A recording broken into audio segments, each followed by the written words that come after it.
Welcome to this explainer. Let's jump right in. Today, we're decoding the exact science syllabus for the BPSC exam. We're going to take these foundational handwritten source notes that outline the exam structure and essentially transform them into your ultimate strategic roadmap.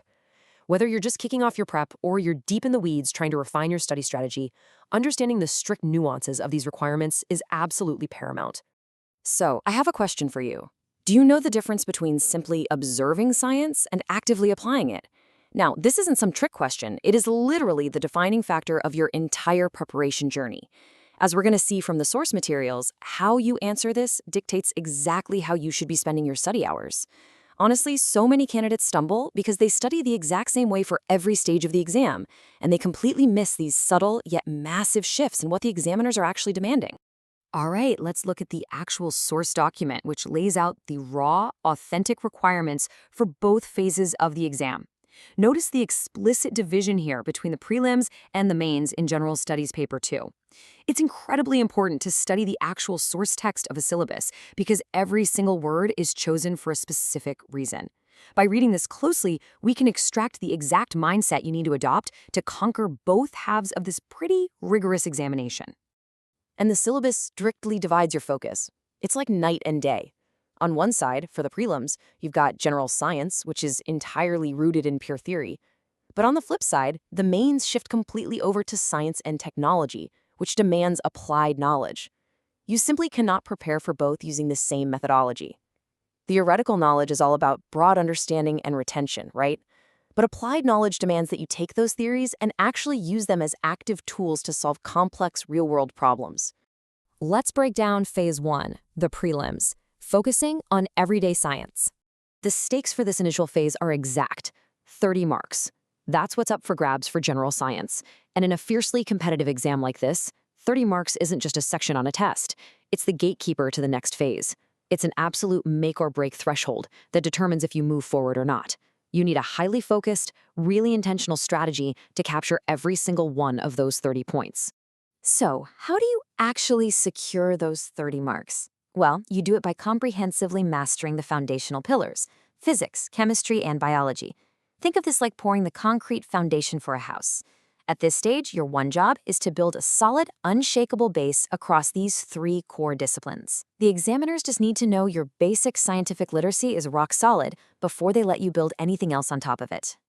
Now, this is fascinating. The examiners set a very explicit expectation here.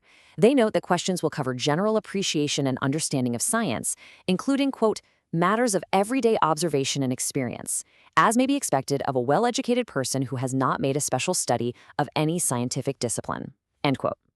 That right there is a massive clue for your preparation. You don't need a lab coat, and you certainly don't need a PhD.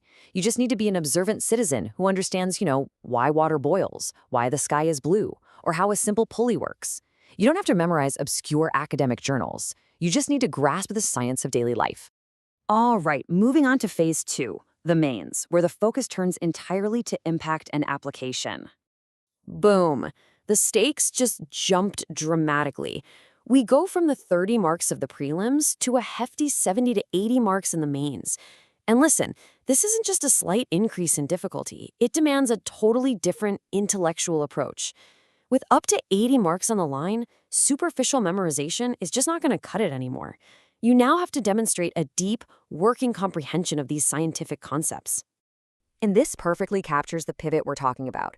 You are no longer just being tested on the theory of physics, chemistry, and biology. The syllabus morphs into the much broader category of science and technology.